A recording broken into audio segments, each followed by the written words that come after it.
Hello friends, good morning. आप सभी का मेरे एजुकेशनल चैनल में स्वागत है। फ्रेंड्स, आज हम गुजरात माध्यमिक और उच्चतर माध्यमिक शिक्षा बोर्ड कक्षा 12 हिंदी मीडियम विषय वाणिज्य व्यवस्था, जिसके अंदर आज हम चैप्टर नंबर 8 वित्तीय संचालन, जिसे अंग्रेज़ी में फाइनेंशियल मैनेजमेंट कहा जाता है। फ्रेंड्स, हमने आगे के वीडियोस में वित्तीय संचालन किसे कहते हैं उसका अर्थ देखा था। उसके अर्थ के अलावा हमने उसके लक्षण देखने का प्रयत्न किया था। आज हम देखने वाले हैं वित्तीय संचालन के उद्देश्य और उसका महत्व। तो सबसे पहले हम वित्तीय संचालन के उद्देश्य की चर्चा करते हैं। वित्तीय संचालन का उद्देश्य मालिक का महत्तम आर्थिक कल्याण का होना चाहिए। तो हमें यह फ्रेंड्स याद रखना है कि वित्तीय संचालन का उद्देश्य मालिक का महत्तम आर्थिक कल्याण का होना चाहिए। वित्तीय संचालन वित्तीय साधनों के उपयोग के द्वारा मालिक का आर्थिक वृद्धि का उद्देश्य रखता है। तो कहने का मतलब कि फाइनेंशियल मैनेजमेंट के द्वारा हम वित्तीय साधनों का उपयोग कर मालिक की आर्थिक वृद्धि हम कर सकते हैं। जो कंपनी के अंशधारक है, इसके लिए दो दृष्टिकोण महत्वपूर्ण रखे जाते हैं। तो वित्तीय संचालन के जो उद्देश्य है उसको हम दो भाग में बांटेंगे। महत्तम लाभ का उद्देश्य, महत्तम संपत्ति का उद्देश्य। हम सबसे पहले महत्तम लाभ के उद्देश्य की बात करेंगे। तो सबसे पहले महत्तम लाभ किसे कहते हैं उसकी बात करते हैं। महत्तम लाभ अर्थात कंपनी की आय महत्तम करना। कंपनी में निवेश करने वाले अधिकतम डिविडेंड प्राप्त करने की आशा से कंपनी के अंश खरीदते हैं। बात तो सही है फ्रेंड्स कि कंपनी के अंदर जो भी लोग निवेश करते हैं वो अधिकतर वो ज़्यादा से ज़्यादा डिविडेंड प्राप्त करने की आशा रखते होते हैं, और ज़्यादा से ज़्यादा डिविडेंड प्राप्त करने की आशा की वजह से ही वे कंपनी के अंश खरीदने का प्रयत्न करते हैं। तो इस दृष्टिकोण से देखा जाए तो कंपनी को उसके पास जो भी प्राप्त साधन है उन साधनों के द्वारा अधिकतम लाभ कमाना चाहिए, और डिविडेंड नीति लाभ के महत्तमीकरण पर आधारित होनी चाहिए। यह सिद्धांत अधिकतर सूचित करता है कि कंपनी को केवल लाभदायी प्रोजेक्ट ही स्वीकार करने चाहिए। महत्तम लाभ के उद्देश्य के द्वारा कंपनी के प्रति अंश आय में वृद्धि कर सकते हैं। तो फ्रेंड्स, हमने देखा महत्तम लाभ अर्थात कंपनी की आय को महत्तम करना। कंपनी में निवेश करने वाले अधिकतर जो लोग होते हैं वे ज़्यादा से ज़्यादा डिविडेंड प्राप्त करने की मंशा की वजह से कंपनी के अंश खरीदते हैं। इस दृष्टिकोण के अनुसार कंपनी को उसके पास जो भी प्राप्त साधन है उन साधनों का उपयोग करके ज़्यादा से ज़्यादा लाभ कमाना चाहिए, और जो भी डिविडेंड की पॉलिसी होती है वो लाभ के महत्तमीकरण पर आधारित होनी चाहिए। यानी कि जितना ज़्यादा से ज़्यादा लाभ हो उतना ज़्यादा से ज़्यादा डिविडेंड चुकाने का प्रयत्न करना चाहिए, ताकि ज़्यादा से ज़्यादा लोग कंपनी में निवेश करें। क्योंकि कंपनी में निवेश करने वाले जो होते हैं शेयर होल्डर, वो ज़्यादा से ज़्यादा डिविडेंड प्राप्त करने की इच्छा से वो निवेश करते हैं। तो कंपनी को डिविडेंड की जो नीति है वो नीति लाभ के महत्तमीकरण पर आधारित करनी चाहिए, और उसकी वजह से कंपनी को केवल ऐसे प्रोजेक्ट ही स्वीकार करने चाहिए कि जिसमें कंपनी को मुनाफा होता हो, लाभ होता हो। दूसरे की बात करते हैं। दूसरा है महत्तम संपत्ति का उद्देश्य। महत्तम संपत्ति का उद्देश्य शुद्ध वर्तमान मूल्य, जिसे अंग्रेजी में नेट प्रेजेंट वैल्यू के रूप में जाना जाता है। शुद्ध वर्तमान मूल्य अंशधारकों की संपत्ति का सर्जन करता है।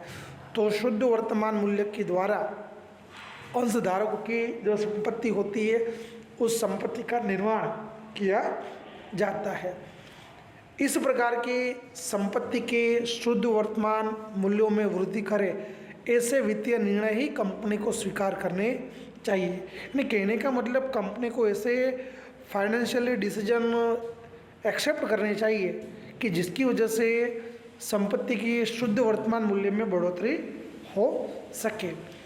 महत्तम संपत्ति का जो दृष्टिकोण है वे दृष्टिकोण नकद प्रवाह के ख्याल पर आधारित होता है।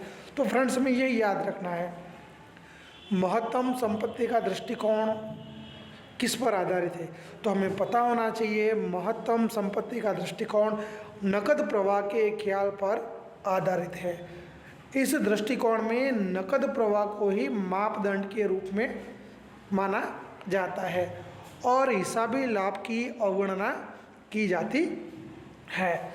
संपत्ति के वर्तमान मूल्य और आवश्यक पूंजी विनियोग के बीच का जो अंतर है उसे संपत्ति का शुद्ध वर्तमान मूल्य कहते हैं। तो आपको याद रखना है, संपत्ति का शुद्ध वर्तमान मूल्य अर्थात संपत्ति के वर्तमान मूल्य और आवश्यक पूंजी विनियोग के बीच का अंतर। रिपीट करते हैं, संपत्ति के वर्तमान मूल्य और आवश्यक पूंजी विनियोग के बीच का अंतर अर्थात संपत्ति का शुद्ध वर्तमान मूल्य।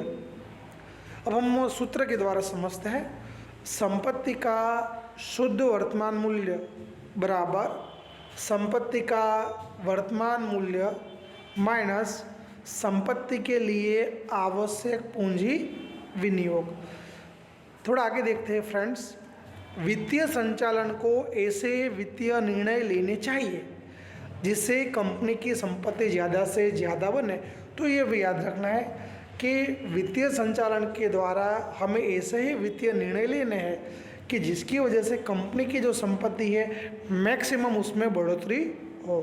अगर कंपनी के द्वारा संपत्ति का महत्तमीकरण किया जाए तो उसका प्रतिबिंब अंश बाजार में कंपनी के अंश के मूल्य पर पड़ता है। ये तो सही है। मान लेते हैं कि कंपनी के द्वारा संपत्ति को बढ़ाया जाए तो उसका जो रिफ्लेक्शन है, उसका जो प्रतिबिंब है अंश बाजार में, शेयर मार्केट में कंपनी के जो शेयर होते हैं उसके मूल्य पर पड़ता है। अंश बाजार में अंश का जो मूल्य होता है वो मूल्य बढ़ जाता है और उसकी वजह से अंशधारकों की जो संपत्ति होती है वो संपत्ति भी अधिकतम हो जाती है, जिसकी वजह से अंशधारकों की संपत्ति में बढ़ोतरी देखने को मिलती है। वित्तीय निर्णय लेने के लिए महत्तम संपत्ति के उद्देश्य को उचित और संपूर्ण रूप से स्वीकृत किया गया है। अधिकतम लाभ के दृष्टिकोण की तुलना में अधिकतम संपत्ति का दृष्टिकोण श्रेष्ठ माना जाता है और इसीलिए प्रोफेसर सोलोमन महत्तम संपत्ति के उद्देश्य की तरफदारी करते हैं। तो प्रोफेसर सोलोमन के द्वारा महत्तम संपत्ति के उद्देश्य की तरफदारी क्यों की गई है उसकी वजह भी बताई गई है, क्योंकि अधिकतम लाभ के दृष्टिकोण की तुलना में अधिकतम संपत्ति का जो दृष्टिकोण है वो श्रेष्ठ माना जाता है। वित्तीय निर्णय लेने के लिए महत्तम संपत्ति के उद्देश्य को उचित और संपूर्ण रूप से स्वीकृत किया गया है और उसी वजह से प्रोफेसर सोलोमन संपत्ति के उद्देश्य की तरफदारी करते हैं। अब हम फ्रेंड्स हम बात करें तो हम वित्तीय संचालन का महत्व भी देखने वाले हैं। 1950 के बाद वैश्विक स्तर पर व्यावसायिक पर्यावरण और आर्थिक समकालीन प्रवाहों में परिवर्तन होने के कारण वित्तीय संचालन में हमें महत्तम बढ़ोतरी देखने को मिलती है। वित्तीय संचालन के महत्व को समझने के लिए हमें कुछ मुद्दों को समझना जरूरी है, जो निम्नानुसार है।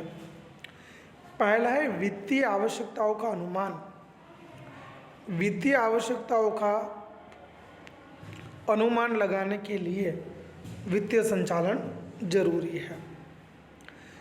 निश्चित समय के दरमियान व्यवसाय के लिए दीर्घ समय की पूंजी और अल्प समय की पूंजी की आवश्यकता कितनी होगी, उसका अनुमान हम वित्तीय संचालन के द्वारा लगा सकते हैं।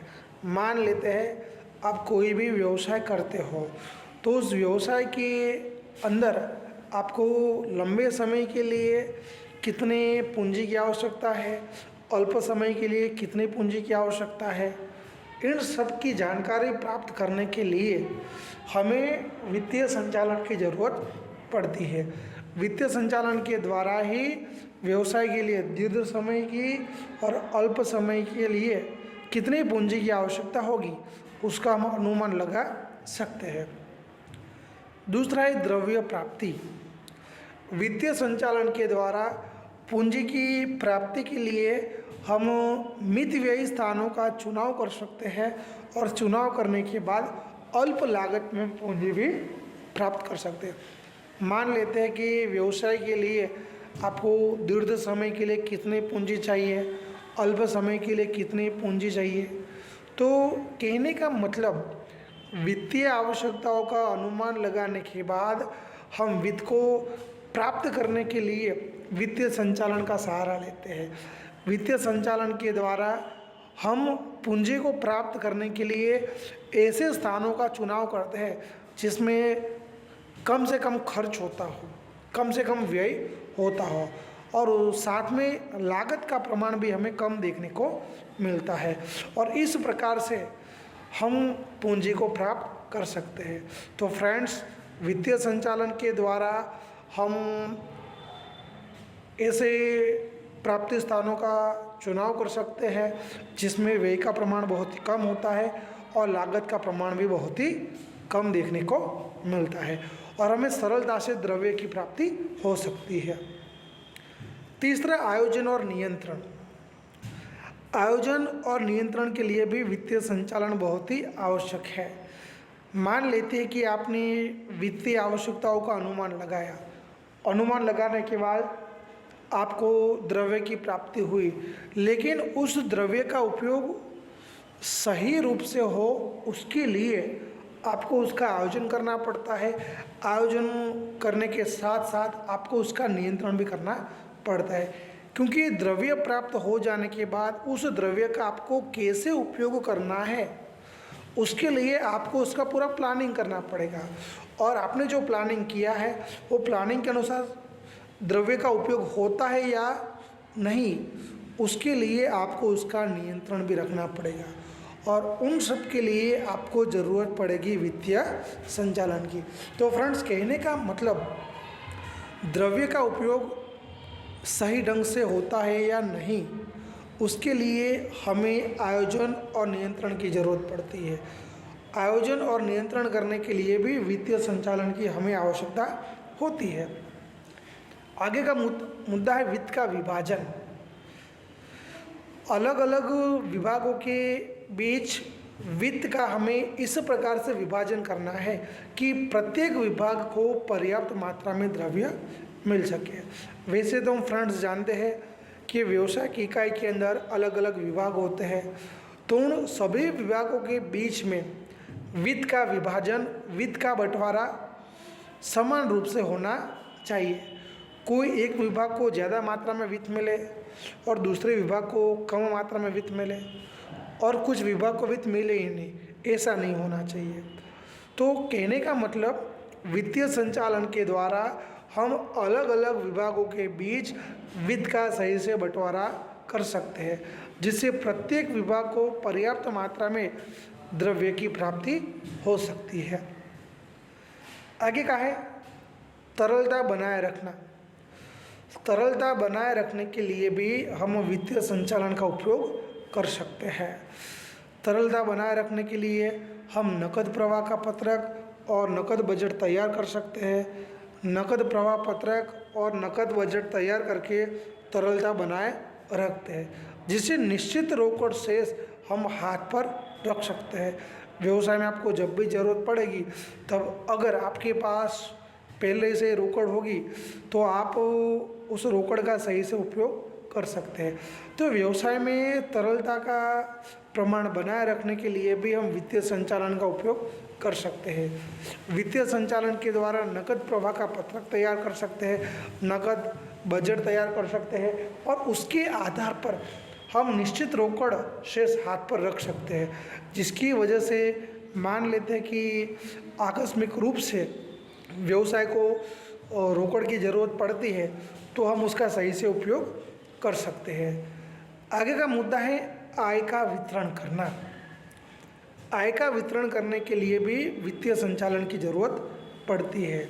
हम लाभ का कितना हिस्सा अंशधारकों के बीच में डिविडेंड के रूप में बांटेंगे और लाभ का कितना हिस्सा व्यवसाय में फिर से निवेश करेंगे, यह तय करने के लिए भी हमें वित्तीय संचालन की ज़रूरत पड़ती है। तो मान लेते कि आपको व्यवसाय में जो भी प्रॉफिट होता है उस प्रॉफिट में से कितने प्रतिशत हम शेयर होल्डर के बीच में डिविडेंड के तौर पर बांटेंगे और कितने प्रतिशत प्रॉफिट को हम व्यवसाय में फिर से निवेश करेंगे, ये तय करना पड़ता है। तो उसके लिए भी हमें वित्तीय संचालन की ज़रूरत पड़ती है। वित्तीय संचालन के द्वारा हम व्यावसायिक इकाई को जो भी लाभ होता है उसका कितना प्रतिशत शेयर होल्डर के बीच में डिविडेंड के तौर पे बांटना है और कितने प्रतिशत लाभ को आई थिंक व्यवसाय में फिर से निवेश करना है, ये सब कुछ हम तय कर सकते हैं। आगे का मुद्दा है चालू संपत्तियों का संचालन। व्यवसाय में चालू संपत्तियों का संचालन करने के लिए भी हमें वित्तीय संचालन की ज़रूरत पड़ती है। चालू संपत्तियों की बात करें तो चालू संपत्तियों में नकद का समावेश होता है, देनदार का समावेश होता है, माल सामग्री का समावेश होता है, विक्रय पात्र जामीनगिरियों का समावेश होता है, बैंक शेष इत्यादि का समावेश किया जाता है। चालू संपत्ति के विनियोग के लिए नीति का निर्माण करना पड़ता है।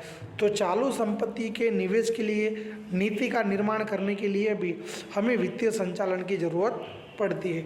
इन शॉर्ट व्यवसायिक इकाई में जो भी चालू संपत्तियां होती है उन चालू संपत्तियां जैसे कि नकद, देनदार, माल सामग्री, विक्रय पात्र जामीनगिरी, बैंक शेष, इन सब का संचालन करने के लिए भी हमें वित्तीय संचालन की ज़रूरत पड़ती है। चालू संपत्ति में निवेश करने के लिए हमें जो भी पॉलिसी बनानी पड़ती है, जो भी नीति बनानी पड़ती है, उसके लिए भी हमें वित्तीय संचालन की ज़रूरत पड़ती है। आगे है वित्तीय निर्णय। वित्तीय निर्णय लेने के लिए भी हमें वित्तीय संचालन की ज़रूरत पड़ती है। जैसे हम बात करें वित्तीय संचालन में पूंजी बजट का निर्णय लेना हो, डिविडेंड नीति का निर्णय लेना हो, लाभ का पुनः विनियोग आदि महत्वपूर्ण निर्णय लिए जाते हैं। और अलग अलग जो भी वित्तीय निर्णय होते हैं उनके बीच में संकलन बनाए रखना जरूरी है। उसके लिए हमें वित्तीय संचालन की ज़रूरत पड़ती है। वित्तीय संचालन के द्वारा पूंजी बजट का महत्वपूर्ण निर्णय ले सकते हैं, डिविडेंड की जो नीति है उसके बारे में हम निर्णय ले सकते हैं, लाभ का पुनः विनियोग उसके बारे में भी हम निर्णय ले सकते हैं। जो भी अलग अलग वित्तीय निर्णय लिए जाते हैं उनके बीच में हम वित्तीय संचालन के द्वारा संकलन बना सकते हैं। जैसे कि डिविडेंड नीति और लाभ का पुनः विनियोग उनके बीच में संकलन बनाना। तो डिविडेंड नीति और लाभ का पुनः विनियोग उनके बीच में संकलन बनाने के लिए भी हमें वित्तीय संचालन की ज़रूरत पड़ती है। आगे का मुद्दा है व्यवसाय की साख में वृद्धि। व्यवसाय की साख में वृद्धि करने के लिए भी हमें वित्तीय संचालन की ज़रूरत पड़ती है।